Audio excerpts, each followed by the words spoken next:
بسم اللہ الرحمن الرحیم، السلام علیکم ورحمۃ اللہ وبرکاتہ۔ یہ ایک بھائی نے سوال پوچھا ہے، گردے اور پتے کی پتھری کے لیے وظیفہ پارہ اول سورہ بقرہ کی آیت نمبر 74 کو گردے اور پتے کی پتھری دور کرنے کے لیے 41 بار پڑھ کر پانی پر دم کر کے اس وقت تک پلائیں جب تک مسئلہ حل نہ ہو جائے۔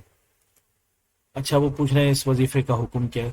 دیکھیں، سب سے پہلی بات یہ سمجھ لیں کہ قرآن کریم جو ہے یہ شفا ہے، یعنی قرآن کریم کی کتاب شفا ہے، کہیں سے بھی آپ پڑھیں۔ مسئلہ یہ نہیں ہے، مسئلہ کئیوں کو کسی آیت سے شفا ملتی ہے، کئیوں کو کسی آیت سے شفا ملتی ہے، ضروری نہیں ہے ہر کسی کو ایک ہی آیت سے شفا ملے۔ ہاں، تو اس لیے جو ہے قرآن پورا کا پورا شفا ہے۔ اور دوسری چیز جو ہے وہ یہ ہے کہ اگر ہم کسی آیت کی کوئی فضیلت یا کوئی چیز بیان کرتے ہیں تو وہ قرآن حدیث سے ثابت ہونی چاہیے، اور اگر نہیں موجود ہے تو پھر ہمیں صرف اور صرف یہ بتانا چاہیے کہ یہ آیت جو ہے مطلب اس کو پڑھنا چاہیے کہ اس کو پڑھ لیں۔ تو اس کے اندر اب دیکھیں پتھر کا ذکر ہے، ٹھیک ہے، اور پتھر کے ٹوٹنے کا ذکر ہے۔ تو اب نے یہ آیت لے لی ہے اور اس آیت کو ہم پڑھیں گے۔ اب یہاں پہ لکھا ہوا ہے 41 بار پانی پر پڑھیں، تو اب دیکھیں یہ 41 بار جو ہے کہ تعداد مقرر کرنا یہ بھی کسی صحیح سند سے ثابت نہیں ہے۔ آپ چاہے 10 دفعہ پڑھیں، 20 دفعہ پڑھیں، 100 دفعہ پڑھیں، اس کی تاثیر کب ہوگی؟ اس کی تاثیر، اس کا تعلق آپ کے دل کے ساتھ ہے، آپ کے ایمان کے ساتھ ہے۔ کتنے لوگ ہیں قرآن پورا پورا پڑھ لیتے ہیں پھر بھی ان کے دل سے نیچے نہیں، ان کے حلق سے نیچے نہیں اترتا، دل پر اثر نہیں کرتا۔ تو اس لیے جو ہے قرآن کو جو ہے اس کے مطابق پڑھیں جو اس کا حق ہے، اور اس کا حق جو ہے وہ تدبر ہے۔ تدبر کے ساتھ پڑھیں گے تب آپ کا مسئلہ جو ہے وہ حل ہوگا۔ اور دوسری چیز جو ہے وہ ہے کہ اب پانی پر دم، یہ ثابت ہے پانی پہ دم کرنا۔ اور آخری بات یہ ہے کہ اب یہ وظیفہ صحیح ہے کہ غلط۔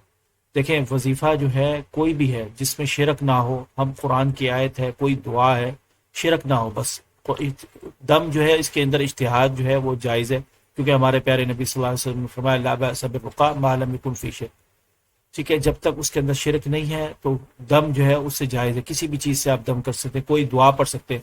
مثال کے طور پہ آپ یہ دعا پڑھ لیں، کوئی بھی دعا بنا لیں، خود سے بنا لیں، یا اللہ میرے گردے سے پتھری نکال دیں، اب اس کے آپ عربی میں الفاظ بنا لیں، ٹھیک ہے، تو آپ اس کو الفاظ کو اللہم زل الحصی من الکلیتین، کہ اللہ تعالیٰ جو ہے میرے گردوں میں سے جو ہے پتھری نکال دے۔ اب یہ دعا بن گئی، اب کوئی بولے یہ دعا اتنی دفعہ پڑھ لو، تو یہ آپ جو ہے یہ دعا ہے۔ اور اسی طرح قرآن کی آیت ہے۔ اب قرآن کی آیت اور دعا میں کیا فرق ہے؟ دعا آپ کی تاثیر رکھے گی، قرآن کی آیت جو ہے وہ اللہ کا کلام ہے، اس کی تاثیر جو ہے وہ دعا کی نسبت زیادہ ہے۔ لیکن اس لیے اللہ جو ہے تدبر کے ساتھ قرآن پڑھنے کی دعوت دی جاتی ہے کہ قرآن کی جو دم ہوتا ہے نا، دم میں دونوں چیزیں جمع ہوتی ہیں، قرآن اور دعا، دونوں چیزوں کو ساتھ ملایا جاتا ہے کہ قرآن بھی پڑھا جاتا ہے اور ساتھ میں پھر دعا بھی مانگی جاتی ہے۔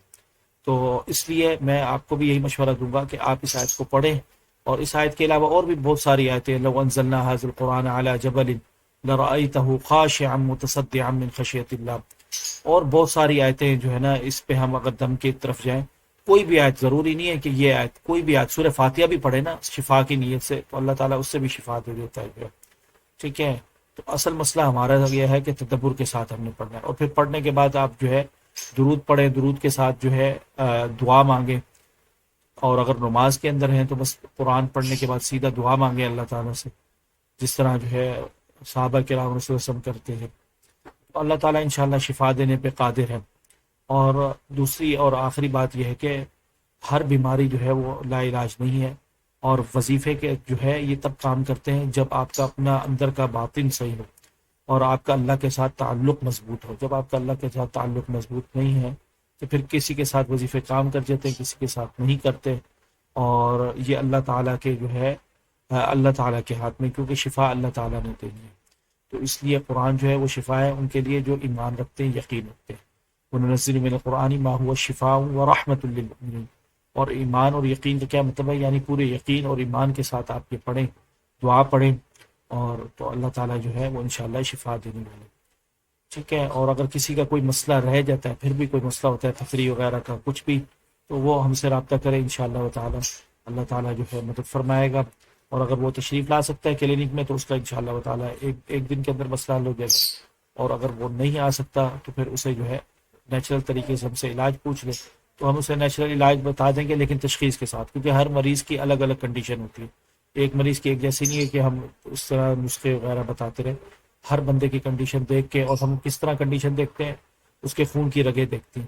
خون کی رگیں جو ہے گردے اور پتے کی طرف جانے والی رگیں کی کیا حالت ہے، پھر اسی حساب سے جو ہے اسے بتایا جاتا ہے کہ کیا کرنا ہے. تو بہرحال لیکن قرآن جو ہے ہر بیماری کے لیے علاج ہے. آپ اس سے علاج کروائیں، قرآن پڑھیں شفا کی نیت سے. یہ آیت پڑھیں جتنی دفعہ، اور اس کے علاوہ جتنا آپ پڑھ سکتے ہیں جو آپ کو آتا ہے شفا کی نیت سے پڑھیں. شفا اللہ تعالیٰ نے دینی ہے. آپ نے کیا کرنا ہے، قرآن میں وہ آیت تلاش کرنی ہے جس میں اللہ نے آپ کے لیے شفا رکھی ہے. تو جب وہ آیت آپ کو مل جائے گی، اس آیت کو آپ بار بار پڑھیں، تو انشاءاللہ تعالیٰ خود بخود اللہ تعالیٰ جو ہے آپ کے لیے شفا لکھ دے گا ہر بیماری سے. السلام علیکم و رحمۃ اللہ وبرکاتہ.